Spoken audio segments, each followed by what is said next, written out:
আসসালামু আলাইকুম। আজকে আমরা শিখব খতিয়ান থেকে হিস্সা কীভাবে বাহির করতে হয়। জেনে রাখা ভালো। পরিপূর্ণ অংশ ১/১৬ আনা। ১৬ আনা সমান ৩২০ গন্ডা। ১৬ আনা সমান ১২৮০ কড়া। ১৬ আনা সমান ৩৮৪০ ক্রান্তি। ১৬ আনা সমান ৭৬৮৩০। মালিকানা হিস্সা ৩ আনা ৬ গন্ডা ২ কড়া।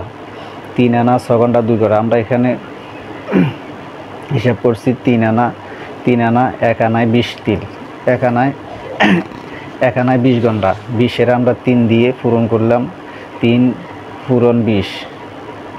তারপর এখানে আছে ৬ যোগ করলাম, ৬ গন্ডা। ৬ গন্ডা জানি যে ৪ কড়ায় ১ গন্ডা, আমরা পূরণ দিলাম ৪ গন্ডা। তারপরে এখানে যোগ দিলাম 2 কড়া। টোটাল আমাদের হয়েছে ২৬৬ কড়া। ২৬৬ মালিকানা সূত্র ১, মোট সম্পত্তি ভাগ ১৬ আনা হিস্সা। পূরণ মালিকানা হিস্সা সমান জমির পরিমাণ। যেমন মোট সম্পত্তি ৪০%। মোট সম্পত্তি ৪০%। মালিকানা হিস্সা হচ্ছে ২৬৬ কড়া। আমরা এখানে হিসেব করব ভাগ ১২৮০, পূরণ ২৬৬ ভাগ ১২৮০।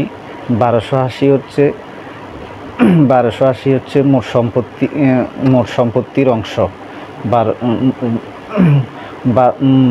৪০% হচ্ছে মোট সম্পত্তির অংশ।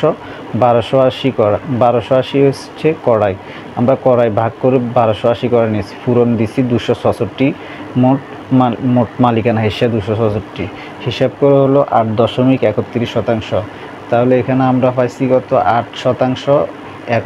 ৮%, ১০০ ভাগের ৩১, ৮%, ১০০ ভাগের ৩১, ৮.৩১%।